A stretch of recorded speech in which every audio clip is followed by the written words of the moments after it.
बिस्मिल्लाहिर्रहमानिर्रहीम। अस्सलाम वालेकुम नाज़रीन, प्रोग्राम आप देख रहे हैं 7 से 8 सना हाशमी के साथ और मुझे उम्मीद है कि आप तमाम लोग खैरियत से होंगे और अल्लाह का शुक्र अदा करते हैं और बार बार शुक्र अदा करते हैं जिसने आज ये दिन दिखाया कि आज एक मरतबा फिर पाकिस्तानी कौम अपनी अफवाज पाकिस्तान के साथ मिलकर यौम तशक्कुर मना रही है और अफवाज पाकिस्तान को खराज तहसीन पेश कर रही है। और क्यों ना किया जाए, क्योंकि ये जो मार्का सर हुआ है ये पाकिस्तान की नहीं आलमी तारीख का एक अहम तरीन वाक़या है जिसको पूरी दुनिया ने यानी देखती आंखों ने देखा, सुनते कानों ने सुना और पूरी दुनिया ये तारीख रकम भी करने जा रही है, लिखने जा रही है। राकिम लिख रहा है कि पाकिस्तान ने किस तरह से अददी अक्सरियत में कमी के बावजूद ना होते हुए भी किस तरह से गलबा हासिल किया। बहुत सारे हकायक हैं, यानी भारत की आबादी के मैंने आपको हकायक बताए और गाहे गाहे हम बहुत सारी चीज़ों के हवाले से आपसे बात करते रहे। उसकी जो फौज की अददी अक्सरियत है वो हमने आपको बताई।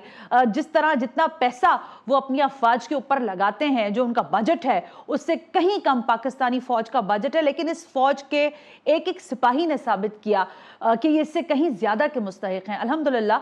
और मैं इस पर बार बार एक बात भी कह रही थी कि शुक्र अल्लाह का सबसे पहले है। अफवाज पाकिस्तान की दीदत लेरी तो है ही, लेकिन इससे बढ़कर अल्लाह का शुक्र है कि उसने हमें सुरखरू किया। मैं बहुत सारे मामलात को देख रही हूँ उसके बाद भी, जब ऑपरेशन बिनियामिन मरसूस जो है मुकम्मल हुआ अल्हम्दुलिल्लाह, तो उसके बाद दुनिया में एक नई डिबेट जो है वो खुली है। अब कल तक जो दोस्त थे वो आज एक दूसरे के, जिसे कहते हैं ना कि दर पे आ गए हैं, एक दूसरे के मुखालफत में बहुत आगे निकल गए हैं। आप सबके इल्म में है कि इस वक्त, बल्कि इस वक्त नहीं, अब से 1 घंटा पहले डोनाल्ड ट्रंप जो है वो पूरा मिडिल ईस्ट का अपना दौरा मुकम्मल करके अमेरिका के लिए वापस रवाना हो चुके हैं। मिडिल ईस्ट का ये दौरा डोनाल्ड ट्रंप लगाएगा। डोनाल्ड ट्रंप का ये जो दौरा था मिडिल ईस्ट का पूरा थ्रू आउट 3 दिन का, इसमें बहुत सारी चीजें ऐसी हुई हैं जिस पर इंडिया को ना रात को नींद आ रही है ना दिन को सुकून आ रहा है। अब ये वही डोनाल्ड ट्रंप है जिसके लिए इन्होंने कैंपेन चलाई, जिसके लिए सुबह से लेकर शाम तक ये डोनाल्ड ट्रंप के कसीदे गाते रहते थे। इसी डोनाल्ड ट्रंप ने, अमेरिकी सदर ने इंडिया के लिए बहुत कुछ कहा है, वो मैं आपको सुनवाऊंगी। लेकिन ये 1.4 ट्रिलियन डॉलर्स की जो इन्वेस्टमेंट का पूरी तरीके से काम हुआ है डोनाल्ड ट्रंप के इस दौरे के दौरान, इसने भी इंडिया की रातों की नींद उड़ा दी है। जब सीज फायर की बात हो रही थी तो मुझे अच्छी तरह से याद है वो दिन, मैं जरा वो थोड़ा सा एक जैसे कहते हैं ना फ्लैशबैक करना चाहती हूँ। डोनाल्ड ट्रंप ने कहा पहले तो कि हम, उनके ज़ाहिर जेडी वेंस ने भी कहा था कि ये 2 ममालिक का आपस का मामला है, वो खुद हल कर लेंगे। लेकिन जब सीज फायर की बात हुई तो डोनाल्ड ट्रंप ने इंडिया की इन्वेस्टमेंट के हवाले से क्या कहा कि ट्रेड पे बड़ा इनको नाज है ना कि इंडिया और अमेरिका जो है वो साथ साथ चल रहा है, तो कैसे नकेल डाली थी इंडिया को डोनाल्ड ट्रंप ने, जरा पहले वो सुनवाइए। And we helped a lot, and we helped also with trade. I said, come on, we're going to do a lot of trade with you guys. Let's stop it. Let's stop it. If you stop it, we're doing trade. If you don't stop it, we're not going to do any trade. People have never really used trade the way I used it. That I can tell you. And all of a sudden they said, I think we're going to stop. बिल्कुल simple जवाब उसको, India को Donald Trump ने दिया कि हम तुम्हारे साथ ये ट्रेड रोक देंगे अगर तुमने ये सारी हमारी बातें नहीं मानी। आप उनके गुलाम थे, उनके गुलाम हैं, इससे साबित हुआ है कि आप उनके गुलाम थे। और डोनाल्ड ट्रंप की इस ट्रेड की धमकी पर नरेंद्र मोदी के पैर भी कांप रहे थे, उसकी मीडिया की भी आवाजें बंद थी। लेकिन उसके बाद डोनाल्ड ट्रंप ने इसी बयान में आगे जाकर कहा कि हम पाकिस्तान के साथ निगोशिएट करेंगे फॉर द ट्रेड, और जाहिर है फिर दोनों ममालिक के साथ हम ट्रेड करने के हामी हैं। वो भी सुनवा दें क्योंकि हम आधा सच नहीं दिखाते। Do a lot of trade with Pakistan. We're going to do a lot of trade with India. We're negotiating with India right now. We're going to be soon negotiating with Pakistan. And we stopped the nuclear conflict. I think it would. Pakistan के साथ भी interested है, तो आप कोई अछूते Asia में नहीं है। ये जो अपने आप को नेतन्याहू आप बन के बैठे हुए थे, समझ रहे थे कि आप अकेले एशिया में कोई टाइगर हैं, कोई टाइगर शाइगर नहीं है आप। दूसरी अहम तरीन बात, ये डोनाल्ड ट्रंप साहब ये पाकिस्तान में कितने पसंद किए जाते हैं, कितने पसंद नहीं किए जाते, इस पर हम तबसरा नहीं करते। हर मुल्क का एक सदर होता है, उसका एक वकार होता है, एक मुल्क का वजीर आजम होता है, उसका एक वकार होता है, और वो अपने वकार के पैमानों पर भी अगर पूरा उतरता है तो उसकी यकीनी तौर पर कदर करनी चाहिए। लेकिन ये नरेंद्र मोदी साहब इसी डोनाल्ड ट्रंप को व्हाइट हाउस के अंदर झपिया मार रहे हैं और कोशिश कर रहे हैं कि किसी तरह बगलगीर हो जाए। इसी डोनाल्ड ट्रंप के लिए इसी इंडिया का मीडिया, ये अर्नब गोस्वामी साहब, उनको इतने शदीद सख्त अल्फाज कह रहे हैं कि डोनाल्ड ट्रंप जो हैं वो अटेंशन डिफिसिट डिसऑर्डर का शिकार है, यानी तवज्जो हासिल करने का मर्ज ला के डोनाल्ड ट्रंप को, ये मैंने नहीं कहा, ये इंडियन मीडिया कह रहा है। चलाएं। Tonight, I want to tell you why we cannot trust Donald Trump. I've been watching his statements, and my criticism when he announced his ceasefire has gone viral in parts of the United States, and sections which are anti-Trump are using it for their own reasons. But the fact is, I have been following Trump for a long time, what his rights, his statements, even before he became a full-time politician. I can tell you the man has an attention deficit disorder, which is extremely serious.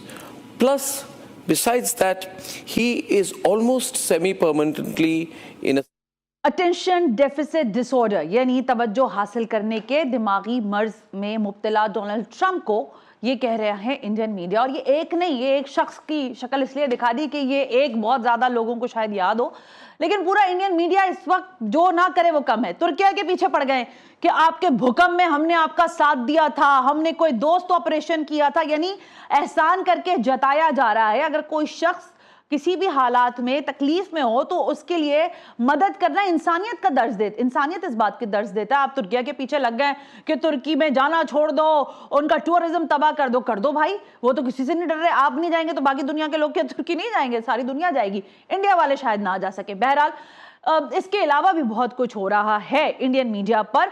और यहां पर आज मैं आपको एक बात और बताऊं कि पाकिस्तान अल्हम्दुलिल्लाह रब्बिल आलमीन इस वक्त इस सारी सूरत हाल के बाद अपनी दिफाई पैदावार की मांग, यहां पर जो आइडियाज होती हैं, मैं थ्रू आउट आइडियाज को कवर भी करती रही हूं और वहां पे बहुत ज्यादा इंफॉर्मेशंस भी मिलती रही हैं। हम शोकेस करते हैं पाकिस्तान का दिफाई साजो सामान और हमेशा ये दुनिया को कहते हैं कि ये हम हमेशा अपने दिफा के लिए इस्तेमाल करेंगे और हमने करके दिखा भी दिया।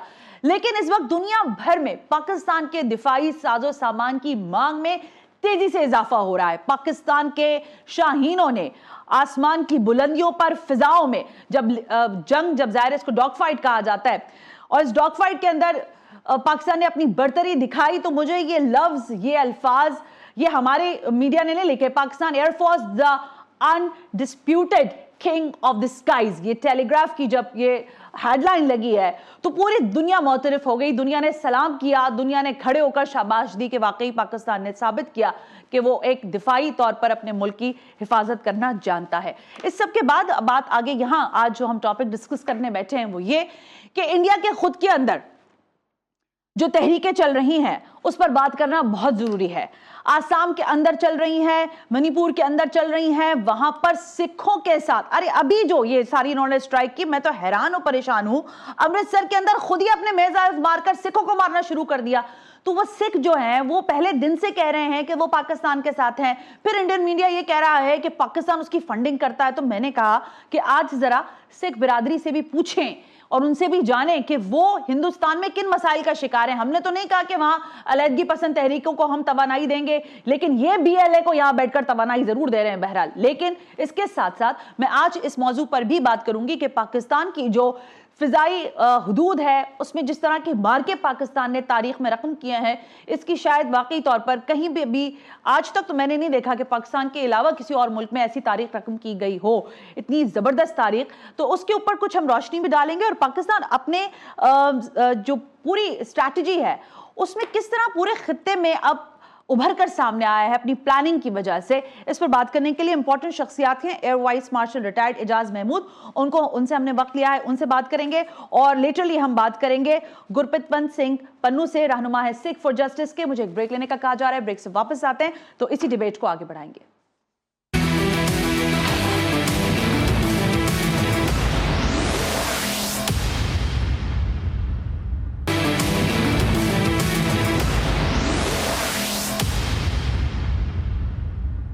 वेलकम बैक नाज़रीन, हम ब्रेक पर थे और मैंने जाते हुए आपसे कहा था कि ज़रा आज बात करते हैं सिखों के हवाले से और इंडिया में जो सिख बिरादरी को मसाइल हैं उस पर। मुझे ज्वाइन करने जा रहे हैं गुरप्रीत सिंह पन्नू, रहनुमा है सिख फॉर जस्टिस के, और जाहिर है इस वक्त अपने हुकूक की जंग लड़ रहे हैं। सिंह साहब अस्सलाम वालेकुम, सत श्री अकाल। जी भैन, थानू भी ते पूरे पाकिस्तान दे अवाम मेरे भैना भरावां नू वाहिगुरू जी का खालसा वाहिगुरू जी की फतेह।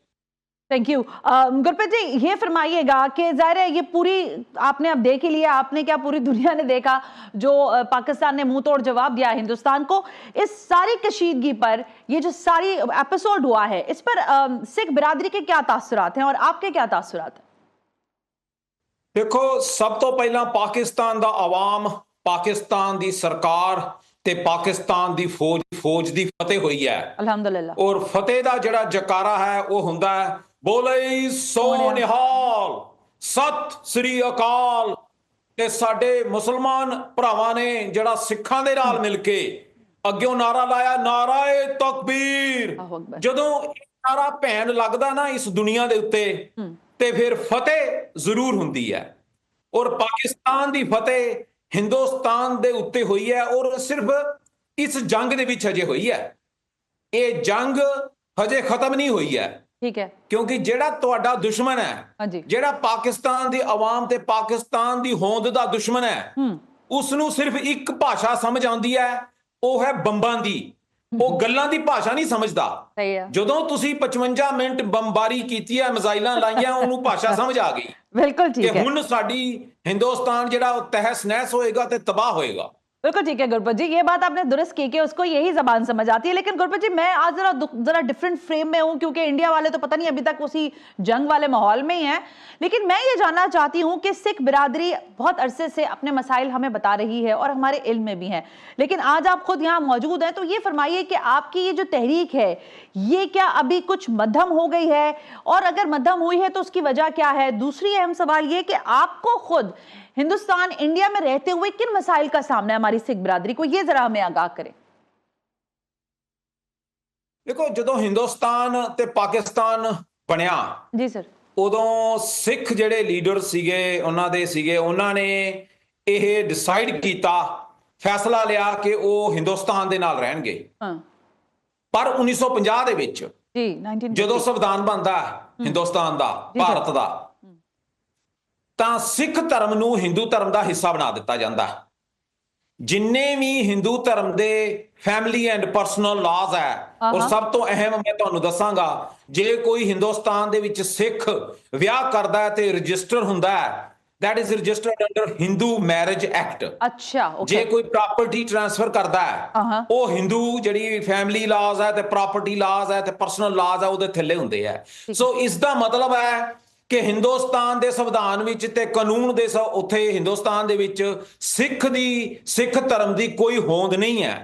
ਇਹ ਮਸਲਾ 1950 ਤੋਂ ਸ਼ੁਰੂ ਹੁੰਦਾ ਹੈ ਔਰ ਹਿੰਦੁਸਤਾਨ ਦੀ ਹਕੂਮਤ ਪਹਿਲੀ ਵਾਰ ਸਾਹਿਬ ਸ੍ਰੀ ਦਰਬਾਰ ਸਾਹਿਬ ਅੰਮ੍ਰਿਤਸਰ ਦੇ ਉੱਤੇ ਜੁਲਾਈ 1955 ਨੂੰ ਪਹਿਲਾ ਹਮਲਾ ਕਰ ਦਿੰਦੀ ਹੈ, ਕਿਉਂਕਿ ਸਿੱਖਾਂ ਨੇ ਪੰਜਾਬੀ ਸੂਬਾ ਜ਼ਿੰਦਾਬਾਦ ਦਾ ਨਾਰਾ ਲਾਇਆ ਸੀ। ਠੀਕ ਹੋ ਗਿਆ। ਉੱਥੋਂ ਇਹਨਾਂ ਦੀ ਜਿਹੜੀ ਆਪਸ ਦੇ ਵਿੱਚ ਸਿੱਖ ਭਾਰਤ ਵਿੱਚ ਉਸ ਵਕਤ ਰਹਿ ਕੇ ਆਪਣੇ ਹੱਕ ਲੈਣਾ ਚਾਹੁੰਦੇ ਸੀ। ਉਹ ਹੱਕਾਂ ਦਾ ਮਸਲਾ ਜੂਨ 1984 ਨੂੰ ਮੁੱਕ ਜਾਂਦਾ ਹੈ, ਜਦੋਂ ਦਰਬਾਰ ਸਾਹਿਬ ਦੇ ਉੱਤੇ ਭਾਰਤੀ ਫੌਜਾਂ ਹਮਲਾ ਕਰਦੀਆਂ। 70,000 ਦੀ ਫੌਜ ਹਮਲਾ ਕਰਦੀ ਹੈ। ਸਾਡੇ ਸ਼ਹੀਦ ਜਰਨੈਲ ਸਿੰਘ ਭਿੰਡਰਾਂਵਾਲੇ ਤੇ ਉਹਨਾਂ ਦੇ ਸਾਥੀਆਂ ਨੇ ਇਹਨਾਂ ਦੀ ਫੌਜਾਂ ਦਾ ਮੂੰਹ ਤੋੜ ਜਵਾਬ ਦਿੱਤਾ। ਪਰ ਭਾਰਤੀ ਫੌਜਾਂ ਨੇ 10,000 ਜਿਹੜੇ ਉੱਥੇ ਮੱਥਾ ਟੇਕਣ ਆਏ ਹੋਏ ਸੀ ਉਸ ਵਕਤ ਜੂਨ 84 ਚ, ਉਹਨਾਂ ਨੂੰ ਕੋਹ ਕੇ ਇਹਨਾਂ ਨੇ ਮਾਰਿਆ। ਨਵੰਬਰ ਦੇ ਵਿੱਚ ਸਿੱਖ ਨਸਲਕੁਸ਼ੀ ਹੁੰਦੀ ਹੈ। 30,000 ਤੋਂ ਵੱਧ ਪੂਰੇ ਹਿੰਦੁਸਤਾਨ ਦੇ ਵਿੱਚ ਸਿੱਖਾਂ ਨੂੰ ਚੁਣ ਕੇ ਮਾਰਿਆ ਜਾਂਦਾ ਹੈ। 84 ਤੋਂ 95 ਤੱਕ ਇੱਕ ਹਥਿਆਰਬੰਦ ਸੰਘਰਸ਼, ਸਿੱਖਾਂ ਨੇ ਹਥਿਆਰ ਚੁੱਕ ਲਏ ਉਸ ਵਕਤ ਆਪਣੀ ਸੈਲਫ ਡਿਫੈਂਸ ਵਾਸਤੇ, ਆਪਣੀ ਹਿਫਾਜ਼ਤ ਵਾਸਤੇ, ਤੇ 1.5 ਲੱਖ ਸਿੰਘ ਸਿੰਘਣੀਆਂ ਨੇ ਸ਼ਹਾਦਤਾਂ ਦਿੱਤੀਆਂ। ਉਸ ਖੂਨ ਨੇ, ਉਸ ਸਾਡੇ ਜੁਝਾਰੂਆਂ ਦੇ ਖੂਨ ਨੇ ਜਿਹੜੇ ਹਥਿਆਰਬੰਦ ਸੀ, ਇਹ ਨੀਂਹ ਰੱਖ ਦਿੱਤੀ ਕਿ ਅੱਜ ਤੋਂ ਬਾਅਦ ਹਿੰਦੁਸਤਾਨ ਅਲੱਗ ਤੇ ਖਾਲਿਸਤਾਨ ਅਲੱਗ ਹੋਏਗਾ। ਪੰਜਾਬ ਨੂੰ ਅਸੀਂ ਭਾਰਤ ਦੇ ਕਬਜ਼ੇ ਚੋਂ ਆਜ਼ਾਦ ਕਰਵਾ ਕੇ ਖਾਲਿਸਤਾਨ ਬਣਾਵਾਂਗੇ। ਉਸ ਤਾਰੀਖ ਦਾ ਅਗਲਾ ਮੋੜ ਜਿਹੜਾ ਹੈ, ਸਭ ਤੋਂ ਵੱਡਾ ਔਰ ਸਭ ਤੋਂ ਖਤਰਨਾਕ ਹਥਿਆਰ ਕਲਮ ਦਾ ਹੁੰਦਾ ਹੈ। ਅਸੀਂ ਉਸ ਹਥਿਆਰ ਦੇ ਨਾਲ ਪੂਰੀ ਦੁਨੀਆ ਦੇ ਵਿੱਚ ਖਾਲਿਸਤਾਨ ਰੈਫਰੈਂਡਮ ਕਰਵਾ ਰਹੇ ਹਾਂ। ਉਸ ਰੈਫਰੈਂਡਮ ਦੇ ਤਹਿਤ 2 ਮਿਲੀਅਨ ਤੋਂ ਵੱਧ ਜਿਹੜੀਆਂ ਵੋਟਾਂ ਦੁਨੀਆ 'ਚ ਪੈ ਚੁੱਕੀਆਂ ਹੈ। ਇੱਕ ਬਹੁਤ ਵੱਡੀ ਤਾਰੀਖ ਜਿਹੜੀ ਹੈ, ਸਿੱਖ ਪੰਥ ਪੂਰਾ ਲਾਮਬੰਦ ਹੋ ਗਿਆ ਔਰ ਉਸੇ ਲਾਮਬੰਦ ਦਾ ਨਤੀਜਾ ਤੁਸੀਂ ਇਸ ਜੰਗ ਵਿੱਚ ਵੇਖਿਆ ਕਿ Sikhs for justice Khalistan referendum ਦਾ ਇੱਕੋ ਇੱਕ ਖਾਲਿਸਤਾਨ ਦਾ ਝੰਡਾ ਹੈ ਜਿਹੜਾ ਪਾਕਿਸਤਾਨ ਦੇ ਝੰਡੇ ਨਾਲ ਖਲੋਤਾ ਹੈ, ਜਿਹੜਾ ਪਾਕਿस्तान ਦੀ ਤਾਰੀਖ ਨਾਲ ਖਲੋਤਾ है, पाकिस्तान ਦੀ फौज ਤੇ उसकी रीढ़ ਦੀ हड्डी ਦੇ ਨਾਲ खड़ा है। गुरप्रीत सर, आपने इंपॉर्टेंट बात की, लेकिन मैं जरा इससे थोड़ा आगे आपको लेके जाऊं। देखिए, सिख फॉर जस्टिस, बिल्कुल ठीक बात है, आपने ये सही कहा कि इस पूरे हालात में जब इंडिया ने पाकिस्तान पर पूरी तरह से बम्बार्टमेंट की और पाकिस्तान के सिविलियंस को निशाना बनाया, तो सिख बिरादरी हमारे साथ रही। लेकिन मैं कुछ चीजें समझना चाह रही हूँ, क्योंकि दुनिया को हालात का पता होना, सच का पता होना जरूरी भी है। देखिए, भारत के अंदर मुझे पता है असम के अंदर भी हालात बेहतर नहीं है, फिर 7 सिस्टर स्टेट्स जो हैं उनकी भी मांग यही है कि उनको अलग कर दिया जाए इंडिया से। आपकी ये जो तहरीक है खालिस्तान, आपने इसकी पूरी हिस्ट्री बताई, इस वक्त इस मोड़ पर आपको क्या मसाइल हैं, क्यों अलहदा नहीं हो पाए अभी तक आप इंडिया से? देखो, ਇਹਦੇ ਚ ਜੇ ਆਪਾਂ ਬਿਲਕੁਲ ਸੱਚੀ ਗੱਲ ਕਰੀਏ, ਹਾਂਜੀ ਸਰ, ਤੇ 1971 ਦੇ ਵਿੱਚ ਬੰਗਲਾਦੇਸ਼, ਜਿਸ ਦੇ ਵਿੱਚ ਭਾਰਤ ਨੇ ਮੁਕਤੀ ਬਹਿਨ ਜਿਹੜੀ ਹੈਗੀ ਆ ਫੌਜ ਆਪ ਭੇਜੀ ਹੋਈ ਸੀ, ਉਸ ਫੌਜ ਨੇ ਪਹਿਲਾਂ ਬੰਗਾਲੀ ਸਾਡੇ ਭੈਣ ਭਰਾਵਾਂ ਦੀ ਕਤਲੋਗਾਰਤ ਕੀਤੀ, ਰੇਪ ਕੀਤੇ, ਪਾਕਿਸਤਾਨ ਦੇ ਉੱਤੇ ਨਾਮ ਲਾਇਆ, ਪਾਕਿਸਤਾਨ ਦੀ ਫੌਜ ਆਈ, ਫਿਰ ਇੱਕ ਦਿਨ ਇਹਨਾਂ ਨੇ ਕਿਹਾ ਕਿ ਜੀ ਉੱਥੇ ਨਸਲਕੁਸ਼ੀ ਹੋ ਰਹੀ ਹੈ, ਬੰਗਾਲੀਆਂ ਤੇ ਜ਼ੁਲਮ ਹੋ ਰਿਹਾ, ਜ਼ੁਲਮ ਇਹਨਾਂ ਨੇ ਆਪ ਕੀਤੇ ਆ। ਅੱਜ ਹੁਣ ਬਾਹਰ ਆ ਚੁੱਕੇ ਆ ਸਾਰੇ ਫੈਕਟ ਇਹ ਕਿ ਇਹਨਾਂ ਦੀ ਫੌਜ ਨੇ ਹੀ ਸਾਰਾ ਕੁਝ ਕੀਤਾ ਸੀ, ਪਰ ਇਹਨਾਂ ਨੇ ਫੌਜ ਭੇਜੀ ਔਰ ਪਾਕਿਸਤਾਨ ਦਾ ਇੱਕ ਅਹਿਮ ਅੰਗ ਜਿਹੜਾ ਹੈ ਉਹ ਬੰਗਲਾਦੇਸ਼, ਉਹ ਇੱਕ ਮੁਲਕ ਬਣ ਗਿਆ ਕਿਉਂਕਿ ਉਹਦੇ ਪਿੱਛੇ ਭਾਰਤ ਖਲੋ ਗਿਆ। ਹੁਣ ਇਹੀ ਅਸੀਂ ਉਮੀਦ ਜੂਨ 1984 ਦੇ ਵਿੱਚ ਪਾਕਿਸਤਾਨ ਦੀ ਫੌਜ ਤੋਂ ਉਦੋਂ ਕਰਦੇ ਪਏ ਸੀ, ਪਰ ਅਸੀਂ ਹੁਣ ਪਿੱਛੇ ਨਹੀਂ ਜਾਣਾ ਚਾਹੁੰਦੇ। ਉਦੋਂ ਕੀ ਹਾਲਾਤ ਸੀ, ਕੀ ਨਹੀਂ ਹੋਏ, ਉਹ ਸਾਨੂੰ ਨਹੀਂ ਪਤਾ। ਪਰ ਅੱਜ ਜੇ ਪੰਜਾਬ ਦਾ ਹੱਲ ਖਾਲਿਸਤਾਨ ਹੈ, ਪਾਕਿਸਤਾਨ ਦੀ ਹੋਂਦ, ਜਿਸ ਨੂੰ ਲਗਾਤਾਰ ਇਸ ਭਾਰਤੀ ਪਰਮਾਣੂ ਜਿਹੜਾ ਦੇਸ਼ ਹੈ, ਜਿਹੜਾ ਇੱਕ ਹਿੰਦੂ ਅੱਤਵਾਦੀ ਦੇਸ਼ ਬਣਨਾ ਚਾਹ ਰਿਹਾ ਔਰ ਆਪਣੇ ਆਪ ਨੂੰ ਉਸ ਖਿੱਤੇ ਦਾ ਮਾਲਕ ਬਣਾਉਣਾ ਚਾਹੁੰਦਾ ਹੈ, ਪਾਕਿਸਤਾਨ ਦੀ ਹੋਂਦ ਨੂੰ ਹਿੰਦੁਸਤਾਨ ਤੋਂ ਖਤਰਾ ਹੈ, ਉਸ ਦਾ ਹੱਲ ਸਿਰਫ ਖਾਲਿਸਤਾਨ ਹੈ। ਔਰ ਖਾਲਿਸਤਾਨ ਦੇ ਲਈ ਅਸੀਂ ਕੋਈ ਹਥਿਆਰ ਨਹੀਂ ਮੰਗ ਰਹੇ, ਕੋਈ ਟੈਂਕ ਨਹੀਂ ਮੰਗ ਰਹੇ, ਕੋਈ ਪੈਸਾ ਨਹੀਂ ਕਿਸੇ ਕੋਲੋਂ ਲੈਂਦੇ। ਆਲ ਵੀ ਆਰ ਸੇਇੰਗ ਇਸ ਕਿ ਅੱਜ ਪਾਕਿਸਤਾਨ ਦੇ ਕੋਲ ਸਿਕਿਉਰਿਟੀ ਕਾਉਂਸਲ ਦੇ ਵਿੱਚ ਸੀਟ ਹੈ, 1 ਸਾਲ ਪੂਰਾ ਹੈ। ਆਲ ਵੀ ਆਰ ਸੀਕਿੰਗ ਇਜ਼ ਕਿ ਇੱਕ ਖਾਲਿਸਤਾਨ ਰੈਫਰੈਂਡਮ ਦਾ ਰੈਜ਼ੋਲੂਸ਼ਨ ਜਿਹੜਾ ਪਾ ਦਿੱਤਾ ਜਾਏ, and you will see the results. ਪੂਰੇ ਹਿੰਦੁਸਤਾਨ ਦੀ ਹੁਕੂਮਤ, ਪੂਰਾ ਨਰਿੰਦਰ ਮੋਦੀ ਪਾਕਿਸਤਾਨ ਦੇ ਗੋਡਿਆਂ ਦੇ ਉੱਤੇ ਸਿਰ ਰੱਖ ਦੇਗਾ ਕਿ ਤੁਸੀਂ ਇਹ ਕੰਮ ਨਾ ਕਰੋ। ਸਭ ਤੋਂ ਵੱਡਾ ਹਥਿਆਰ ਜੇ ਅੱਜ ਪਾਕਿਸਤਾਨ ਦੇ ਕੋਲ ਹੈਗਾ, ਉਹ ਹੈਗਾ ਪੰਜਾਬ ਨੂੰ ਭਾਰਤ ਦੇ ਕਬਜ਼ੇ ਚੋਂ ਆਜ਼ਾਦ ਕਰਵਾਉਣਾ, ਇੱਕ ਅਲੱਗ ਮੁਲਕ ਬਣਾਉਣਾ। ਜਿਹੜੀਆਂ ਦੂਜੀ ਤਾਰੀਖ ਦੀ ਤੁਸੀਂ ਗੱਲ ਕਰਦੇ ਪਏ ਹੋ, ਸਮੇਂ ਦੇ ਨਾਲ ਭੈਣ ਜੀ ਜਿਹੜੀਆਂ ਤਰੀਕਾਂ ਉਹ ਯੂ ਟਰਨ ਮਾਰ ਜਾਂਦੀਆਂ। ਜਿਹੜੇ ਤਰੀਕੇ ਚਲਾਉਣ ਵਾਲੇ ਹੁੰਦੇ ਆ ਉਹਨਾਂ ਨੂੰ ਲੱਗਦਾ ਵੀ ਸ਼ਾਇਦ ਤਾਰੀਖ ਚੱਲਦੀ ਪਈ ਹੈ, ਪਰ ਇਸ ਵਕਤ ਆਜ਼ਾਦੀ ਦੀਆਂ ਤਾਰੀਖਾਂ ਨਹੀਂ ਚਲਾ ਰਹੇ, ਉਹ ਰਜੀਮ ਚੇਂਜ ਦੀਆਂ ਚਲਾ ਰਹੇ ਆ ਵੀ ਸ਼ਾਇਦ ਨਰਿੰਦਰ ਮੋਦੀ ਮੁਸ਼ਕਲ ਹੈ, ਇਹ ਖਤਮ ਹੋ ਜਾਏਗਾ ਤੇ ਅਸੀਂ ਬਚ ਜਾਾਂਗੇ। ਪਰ ਨਰਿੰਦਰ ਮੋਦੀ ਉਦੋਂ ਜੰਮਿਆ ਵੀ ਨਹੀਂ ਸੀ ਜਿੱਦਣ 2 ਮਿਲੀਅਨ ਮੁਸਲਮਾਨ ਇਸ ਹਿੰਦੁਸਤਾਨ ਦੇ ਸਿਸਟਮ ਨੇ 1948 ਦੇ ਵਿੱਚ ਮਾਰ ਮੁਕਾਇਆ ਸੀ। ਸੋ ਮਸਲਾ ਨਰਿੰਦਰ ਮੋਦੀ ਦਾ ਨਹੀਂਗਾ, ਮਸਲਾ ਹੁਕੂਮਤ ਤੇ ਚੇਂਜ ਦਾ ਨਹੀਂਗਾ, ਪੰਜਾਬ ਦਾ ਮਸਲਾ ਹੈਗਾ ਆਜ਼ਾਦੀ ਦਾ ਤੇ ਤੁਹਾਡਾ पाकिस्तान की जड़ी होंद दा मसला है कि एक सवाल मेरे ज़हन में आ रहा है, मुझे ये बताएं कि देखिए आपने अभी बड़ी बात कह दी ना, पाकिस्तान ठीक है, आप पाकिस्तान की सपोर्ट में खड़े होते हैं, उसमें हम आपका शुक्रिया अदा करते हैं आपके इस पूरे अमल का। लेकिन आपने यूनाइटेड नेशन की बात की है, मुझे ये फरमाइएगा कि देखिए आज के हालात में यूनाइटेड नेशन की अपनी एक इम्पोर्टेंस है और जाहिर है पूरी दुनिया में जितनी भी ऐसी तंजीमें हैं, चाहे हम OIC की बात करें अपने लिए या दीगर और ममालिक की, उनकी अहमियत है। लेकिन ये जो इंडिया है ये तो कहता है हर जो फोरम है उसको हम अपने जूते की नोक पे रखते हैं। मैं हाइपोथेटिकल एक बात करती हूँ कि अगर आपका ये मामला उठा भी लिया जाए सिक्योरिटी काउंसिल के अंदर, तो आपको क्या लगता है कि दमखम है इतना कि आपकी चीज, इस ये आवाज जो अगर उठे तो आप फिर उसको पूरा भी कर पाएंगे अपने ख्वाब को? ਤੁਸੀਂ ਭੈਣ ਜੀ ਇਹ ਮੇਰੀ ਵੀਡੀਓ ਰਿਕਾਰਡ ਕਰੋ ਔਰ ਰੱਖੋ ਰਿਕਾਰਡ ਵਾਸਤੇ। ਲੈਟਸ ਸੇ ਕਿ ਪਾਕਿਸਤਾਨ ਰੈਜ਼ੋਲੂਸ਼ਨ ਜਿਹੜਾ ਹੈ, ਪਾਕਿਸਤਾਨ ਦੇ ਕੋਲ 50 ਮੁਲਕ ਹੈ, 50 ਮੁਲਕ ਹੈ ਜਿਹੜੇ ਪਾਕਿਸਤਾਨ ਦੀ ਮਦਦ ਕਰਦੇ ਆ ਜੀ ਸਰ। ਤੇ ਜਦੋਂ ਤੁਸੀਂ ਰੈਜ਼ੋਲੂਸ਼ਨ ਪਵਾਣਾ ਹੈ ਤੇ ਉਸ ਤੋਂ ਬਾਅਦ ਅਸੀਂ ਜਾਣੀਏ, UN ਜਾਣੀਏ ਤੇ ਅਸੀਂ ਹਿੰਦੁਸਤਾਨ ਤੋਂ ਕਬਜ਼ਾ ਕਿੱਦਾਂ ਲੈਣਾ, ਉਹ ਸਾਡੀ ਜ਼ਿੰਮੇਵਾਰੀ ਹੋਏਗੀ। ਜੇ ਸਾਨੂੰ ਇਹ ਕਲਮ ਦੀ ਤਾਕਤ ਨਾਲ ਨਹੀਂ ਦੇਣਗੇ, ਜੇ ਰੈਜ਼ੋਲੂਸ਼ਨ ਪਿਆ ਹੋਇਆ, ਤੇ ਇਹ ਸਾਡੀ ਜ਼ਿੰਮੇਵਾਰੀ ਹੋਏਗੀ ਕਿ ਅਸੀਂ ਕਿਹੜਾ ਹਥਿਆਰ ਚੁੱਕਣਾ ਤੇ ਅਸੀਂ ਆਪਣਾ ਪੰਜਾਬ ਭਾਰਤ ਕੋਲੋਂ ਕਿਵੇਂ ਖਾਲੀ ਕਰਾਉਣਾ। ਫਿਰ ਸਾਨੂੰ ਕੋਈ ਗੈਰ ਕਾਨੂੰਨੀ ਸਾਨੂੰ ਕੋਈ ਅੱਤਵਾਦੀ ਸਾਨੂੰ ਇਹ ਨਹੀਂ ਕਰੇਗਾ ਕਿ ਇਹਨਾਂ ਨੇ ਹਥਿਆਰ ਚੁੱਕੇ ਇਹ ਅੱਤਵਾਦੀ ਹੈ, ਪਰ ਸਾਡੇ ਹਥਿਆਰ ਚੁੱਕਣ ਵਾਸਤੇ ਸਾਨੂੰ ਕਾਨੂੰਨ ਦੀ UN ਦੀ ਬੈਕਿੰਗ ਚਾਹੀਦੀ ਹੈ। UN ਦਾ ਰੈਜ਼ੋਲੂਸ਼ਨ ਅਸੀਂ ਆਪ गुरप्रीत जी, ਕਰਾਵਾਂਗੇ, ਅਸੀਂ ਆਪ ਕਬਜ਼ਾ ਛੁਡਾਵਾਂਗੇ ਜੇ ਇੱਕ ਵਾਰੀ ਰੈਜ਼ੋਲੂਸ਼ਨ ਉੱਤੇ ਪਿਆ ਹੋਇਆ। ओके ठीक है, ये इसी डिबेट को आगे करते हैं, लेकिन मुझे एक ब्रेक लेने का कहा जा रहा है। ब्रेक से वापस आते हैं, इससे भी बात करेंगे। और फिर जैसे मैंने कहा कि पाकिस्तान का एयर डिफेंस सिस्टम दुनिया इस वक्त हैरत ज़दा है, ये कब से है और आइंदा इंशाल्लाह इसमें मजीद क्या तवानाई आएगी, इस पर बात करेंगे इस ब्रेक के बाद।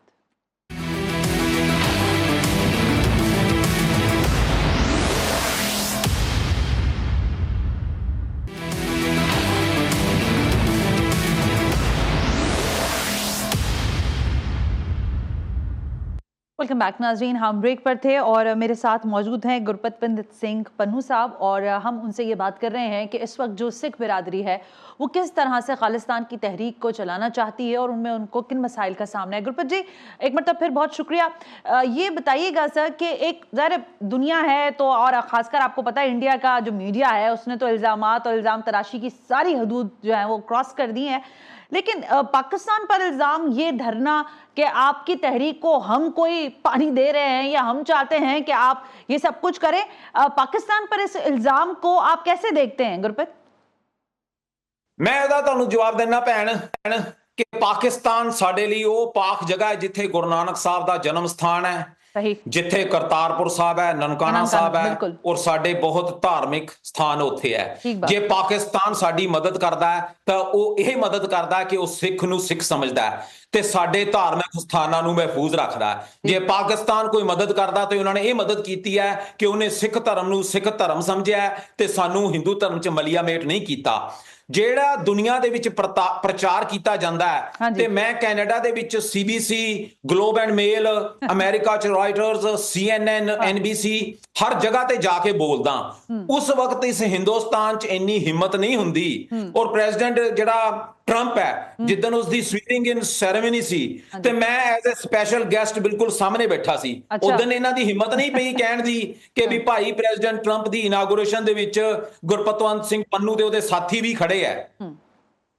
ਸੋ ਇਸ ਦਾ ਜਵਾਬ ਇਹ ਹੈ ਕਿ ਪਾਕਿਸਤਾਨ ਜਿਹੜਾ ਹੈ ਉਹ ਸਿੱਖ ਦੇ ਨਾਲ ਖੜਾ ਹੈ। ਅਸੀਂ ਅਜੇ ਤੱਕ ਕਿਸੇ ਕੋਲੋਂ ਗੁਰੂ ਨਾਨਕ ਸਾਹਿਬ ਜਾਣਦੇ ਆ, ਚਾਹੇ ਉਹ ਪਾਕਿਸਤਾਨ ਹੈ, ਚਾਹੇ ਉਹ ਅਮਰੀਕਾ ਜਾਂ ਕੈਨੇਡਾ, ਅਸੀਂ ਕਿਸੇ ਵੀ ਸਰਕਾਰ ਦੇ ਨਾ ਕਿਸੇ ਸਰਕਾਰ ਦੀ ਏਜੰਸੀ ਦੇ ਨਾ ਅਸੀਂ ਉਹਨਾਂ ਦੇ ਹੱਥ ਕੰਡੇ ਆ, ਨਾ ਅਸੀਂ ਕੋਈ ਰੁਪਇਆ ਲਿਆ।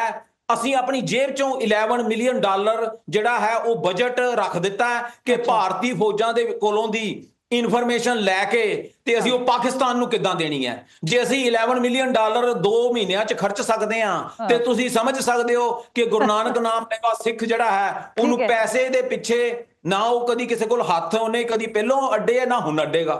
गुरबत साहब, ये बहुत अहम बात है और बड़ी अच्छी खुद ही आपने बात कह दी, लेकिन इंडिया का तो आपको पता है ना मसला कि उनके चिड़िया भी अगर गलत चलना शुरू हो जाए तो कहते हैं ये पाकिस्तान ने भेजी है चिड़िया। बहरहाल गुरबत जी, ये मैं आखिर में आपसे पूछना चाहूंगी, एयरबेस आदमपुर का आपको पता है पंजाब में है और अमृतसर को भी इन्हीं इंडियंस ने जो है वहां से जब मिसाइल लगाए तो अमृतसर के अंदर भी गिरे। मुझे ये बताइएगा कि आदमपुर एयरबेस के हवाले से आप लोगों की कोई डिमांड्स हैं और आप उस बेस के हवाले से अपनी खास राय रखते हैं, वो मैं चाहती हूँ जरा सामने आए। ਆਦਮਪੁਰ ਦੇ ਵਿੱਚ ਮੋਦੀ ਜਿਹੜਾ ਮਈ 12 ਨੂੰ ਪਹੁੰਚਦਾ ਹੈ, ਉਸ ਦੇ ਨਾਲ ਨਿਊਕਲੀਅਰ ਆਫੀਸ਼ੀਅਲਸ ਤੇ ਡਿਫੈਂਸ ਆਫੀਸ਼ੀਅਲਸ ਪਹੁੰਚਦੇ ਆ। ਸੋ ਹੁਣ ਆਦਮਪੁਰ ਜਿਹੜਾ 에ਅਰ ਫੋਰਸ ਬੇਸ ਹੈ ਉਹ ਉੱਥੇ ਇਹਨਾਂ ਨੇ ਮਿਰਾਜ 2000H ਜਿਹੜਾ ਹੈ ਇਹਨਾਂ ਦਾ ਫਾਈਟਰ ਜੈਟਸ ਜਿਹੜਾ ਕਿ ਨਿਊਕਲੀਅਰ ਕੈਪੇਬਲ ਜੈਟ ਹੈ ਉਹ ਉਹਨਾਂ ਨੇ ਸਟੇਸ਼ਨ ਕਰ ਦਿੱਤਾ। So which is kind of a striking distance to Pakistan. ਤੋ ਇਸ ਦਾ ਨਾਲੇ ਉਸਨੇ ਕਿਹਾ ਜੀ ਮੈਂ ਘਰ 'ਚ ਘੁਸ ਕੇ ਮਾਰਾਂਗੇ ਜੇ ਕੋਈ ਵੀ ਵਾਰਦਾਤ ਦੁਬਾਰਾ ਹੁੰਦੀ ਹੈ। So this means they are planning something big। ਇਹ ਜਿੱਦਾਂ ਮੈਂ ਅੱਗੇ ਦੱਸਿਆ ਇਹ ਜੰਗ ਰੁਕੀ ਹੈ, ਜੰਗ ਬੰਦ ਨਹੀਂ ਹੋਈ। ਔਰ ਉਸਨੇ ਸਾਡੇ ਸਾਹਿਬ ਸ੍ਰੀ ਗੁਰੂ ਗੋਬਿੰਦ ਸਿੰਘ ਮਹਾਰਾਜ ਦਾ ਇਹ ਬਚਨ ਕਿ 1.25 ਲੱਖ ਸੇ ਇੱਕ ਲੜਾਊ ਦਾ ਹਵਾਲਾ ਦਿੰਦੇ ਹੋਏ ਇਹ ਭਾਰਤ ਨੇ ਸਿੱਖਾਂ ਨੂੰ ਕਿਹਾ ਜੀ ਤੁਸੀਂ 25 ਮਿਲੀਅਨ ਸਿੱਖ 250 ਮਿਲੀਅਨ ਮੁਸਲਮਾਨਾਂ ਦੇ ਨਾਲ ਲੜੋ। ਪਰ ਮੈਂ ਉੱਥੇ ਜਵਾਬ ਮੋਦੀ ਨੂੰ ਦਿੱਤਾ ਕਿ ਇੱਕ ਸਿੱਖ 1.25 ਲੱਖ ਹਿੰਦੁਸਤਾਨੀ ਦੇ ਨਾਲ ਲੜੇਗਾ, ਪਰ ਪਾਕਿਸਤਾਨ ਦੀ ਫੌਜ ਦੇ ਨਾਲ ਰਲ ਕੇ ਇੱਕ ਸਿੱਖ 1.25 ਲੱਖ ਹਿੰਦੁਸਤਾਨੀ ਨਾਲ ਲੜੇਗਾ ਪੰਜਾਬ ਨੂੰ ਭਾਰਤ ਦੇ ਕਬਜ਼ੇ ਚੋਂ ਆਜ਼ਾਦ ਕਰਾਉਣ ਲਈ। ਔਰ ਅਸੀਂ ਪੰਜਾਬ ਨੂੰ ਤੇ ਆਦਮਪੁਰ 에ਅਰਬੇਸ ਨੂੰ ਕਦੀ ਵੀ ਇਹ ਨਹੀਂ ਹੋਣ ਦਿਆਂਗੇ ਕਿ ਉਹ ਪਾਕਿਸਤਾਨ ਦੇ ਉੱਤੇ ਹਮਲਾ ਕਰੇ। ਔਰ ਆਦਮਪੁਰ 에ਅਰਬੇਸ ਨੂੰ ਅਸੀਂ ਹਮੇਸ਼ਾ ਦੇ ਲਈ ਬੰਦ ਕਰਵਾ ਦਿਆਂਗੇ। गुरप्रीत सिंह पन्नू साहब, आपने अपने ख्यालात का इजहार किया और सिख फॉर जस्टिस के लिए जो आप लोगों की मूवमेंट है, मुझे नहीं पता कि इसमें आप लोग मजीद और किस तरह की तवानाई चाहते हैं, लेकिन बहरहाल आप लोग अपना काम कर रहे हैं और आज के लिए बहुत शुक्रिया कि आपने वक्त दिया। इंडिया की पूरी जो कैंपेन है पाकिस्तान के खिलाफ, वो दुनिया देख भी रही है और आज हमारी सिख बिरादरी आज से नहीं बल्कि हमेशा से जैसे पाकिस्तान के साथ खड़ी है, इस पर हम इनका शुक्रिया भी अदा करते हैं। आज के प्रोग्राम का फीडबैक जरूर दीजिएगा। सना हाशमी को इजाजत दीजिए, अल्लाह हाफिज।